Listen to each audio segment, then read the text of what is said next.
नमस्कार दोस्तों, आज आरआरबी एनटीपीसी ग्रेजुएट लेवल के फॉर्म भरना स्टार्ट हो चुके हैं। मैं आपको पहले भी कई बार वीडियो बना के बता चुका हूं ग्रेजुएट लेवल की, और आज फिर से एक जानकारी दे रहा हूं। इसमें एक दो जानकारी एक्स्ट्रा मैं दूंगा कि कहां पर वैकेंसी सबसे ज़्यादा आई हुई है और मेरिट सबसे लो किसकी जाती है, ये जानकारी भी दूंगा। इसके साथ साथ एक अलग जानकारी ये दूंगा कि जो बच्चे फिजिकली डिसेबल्ड हैं, जिनके हाथ पैर में अपंगता या कोई भी समस्या इस तरीके की होती है, वो कौन कौन सी पोस्ट के लिए अप्लाई कर सकते हैं और कौन कौन सी उनके लिए अलग अलग कैटेगरी होती हैं, तो वो उनमें अप्लाई कर सकते हैं। तो चलिए दोस्तों, डिटेल में फिर से आज जान लेते हैं।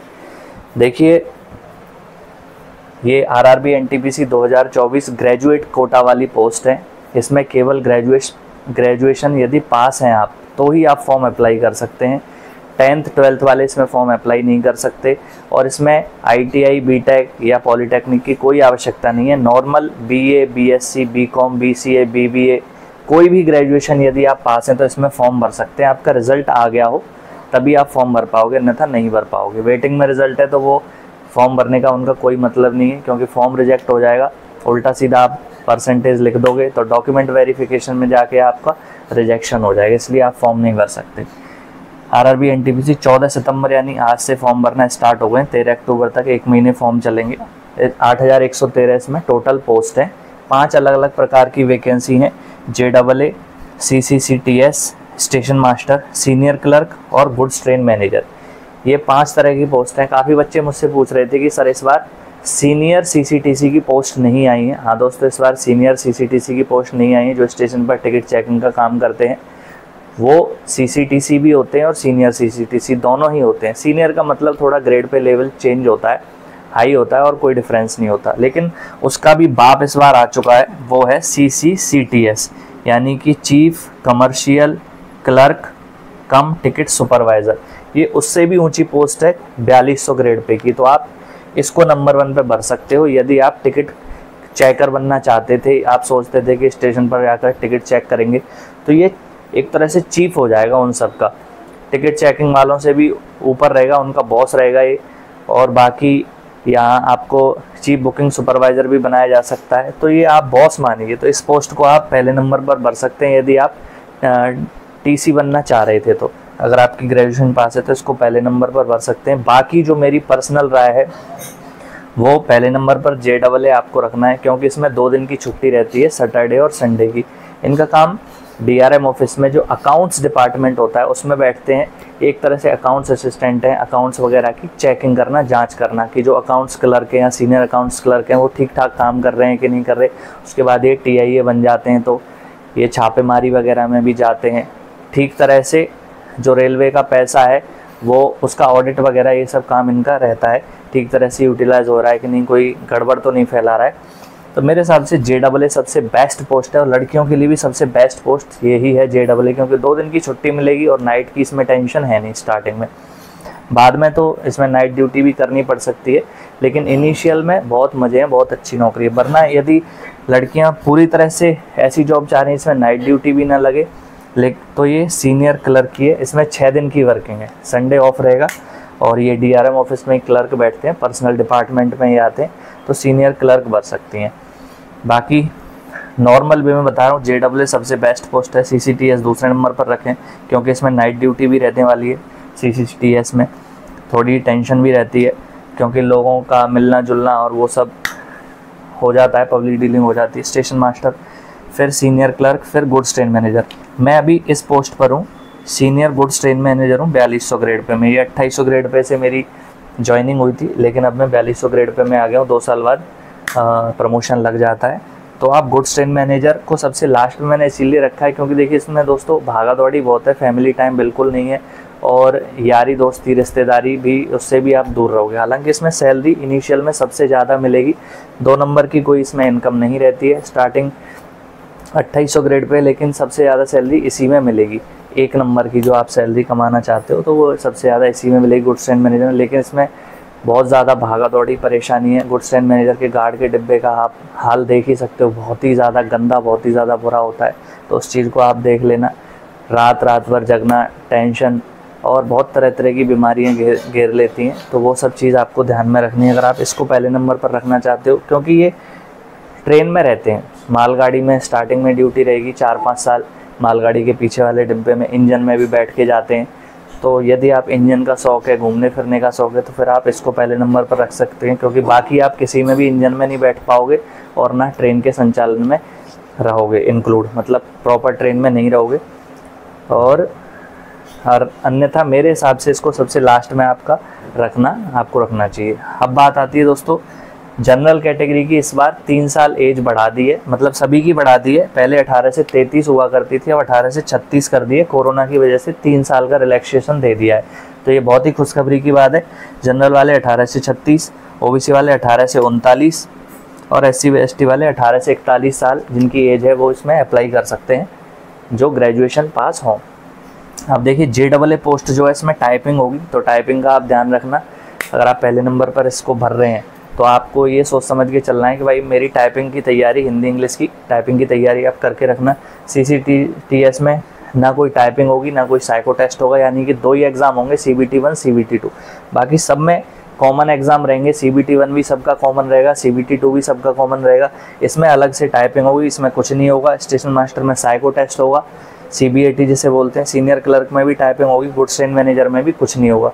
यानी CCTS और गुड्स ट्रेन मैनेजर की दोनों की 2 एग्ज़ाम होते ही मेरिट निकल जाएगी मेडिकल के लिए। अब देखिए दोस्तों मेडिकल स्टैंडर्ड JAA का C2 मेडिकल स्टैंडर्ड है, यानी कि इसमें जिन्होंने अपनी आंखों में लेसिक सर्जरी वगैरह कुछ भी करवा रखा है, चश्मा भी चढ़ा हुआ है, वो सब इसमें जा सकते हैं। C2 कैटेगरी है। CCTS में भी जा सकते हैं, स्टेशन मास्टर में नहीं जा सकते, सीनियर क्लर्क और इसमें गुड्स ट्रेन मैनेजर में नहीं जा सकते, क्योंकि इन दोनों की A2 कैटेगरी है।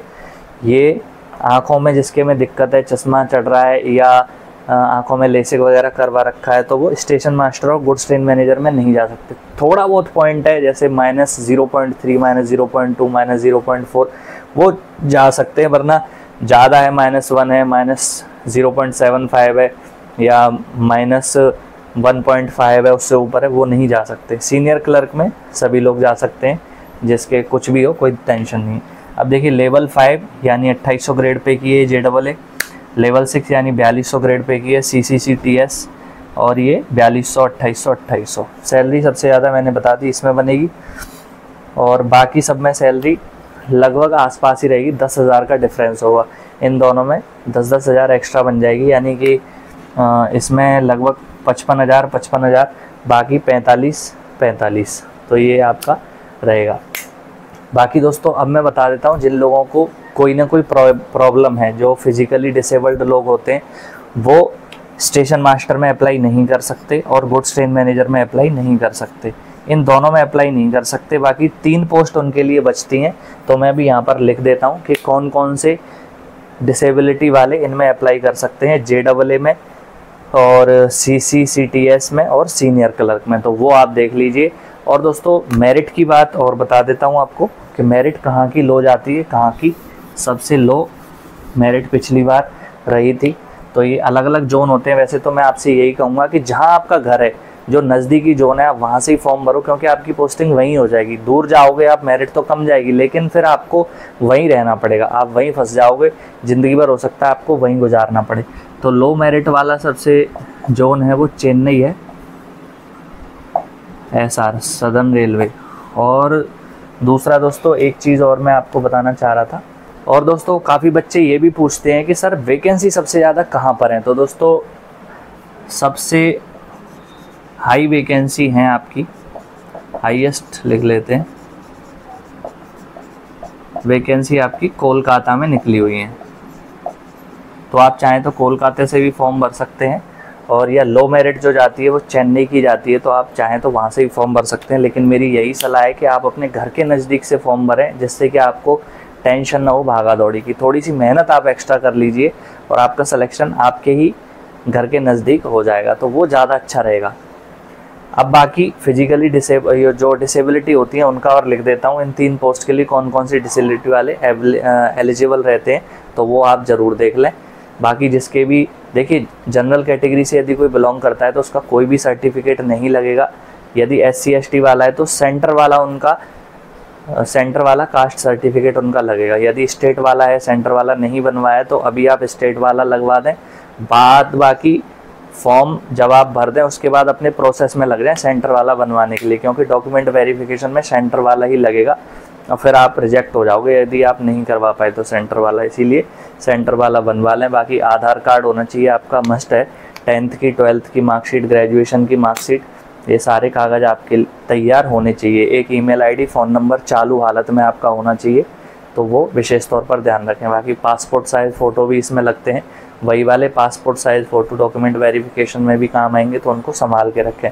बिल्कुल लेटेस्ट खिंचवा लाएँ, जाके 10 फ़ोटो खिंचवा लीजिए आप, वो ज़्यादा बेटर रहेगा। उसी को इसमें लगा देना। और सिग्नेचर दोस्तों विशेष ध्यान रखना, जो साइन आप आज करोगे आपका सिलेक्शन हो गया तो ज़िंदगी भर वही काम देंगे, इसीलिए एक स्पेशल सिग्नेचर बना लीजिए अपने, या आपके पहले से ही हो सकता है स्पेशल सिग्नेचर हो तो उन्हीं को आप लगा देना जो आपके बैंक वगैरह में लगे हुए हैं। बाकी जब आपका सिलेक्शन हो जाएगा तो आपको एक पैन कार्ड और एक बैंक अकाउंट होना बहुत ही ज़्यादा ज़रूरी है। ईमेल आईडी और फ़ोन नंबर को भी आप इस तरीके से रखें जो चालू हालत में, जिसको आप बार बार चेक करते रहें। अब ये डिसेबिलिटी वाले पर्सन्स के लिए बता देता हूँ, इन तीनों पोस्ट में कौन कौन सी डिसेबिलिटी वाले एलिजिबल हैं, वो आप देख लीजिए ध्यान से। ये तीनों के लिए मैंने लिख दिया है, CCCTS JAAT, इसमें टाइपिंग होगी, इसमें टाइपिंग होगी। इसमें डिसेबिलिटी देख लीजिए, जो पूरी तरह से बहरा है वो भी इसमें फॉर्म भर सकता है, इसमें बहरा इसमें भी भर सकता है और इसमें भी भर सकता है। यानी हार्ड ऑफ हियरिंग है, थोड़ा बहुत सुन लेता है तो इसमें भर सकता है, इसमें और इसमें भी। तीनों में देखिए, इसमें बहरे तीनों में भर सकते हैं, या थोड़ा बहुत सुनते हैं और ज़्यादातर बहरे हैं तो वो इन तीनों में ही फॉर्म भर सकते हैं। बाकी यदि आई साइट वीक है, आँखें ख़राब हैं, तो वो CCCTS में नहीं भर पाएगा, बाकी इसमें भर सकता है। और ब्लाइंड तो इसमें भी भर सकता है, देखिए पूरी तरह से अंधा है वो इसमें भी भर सकता है।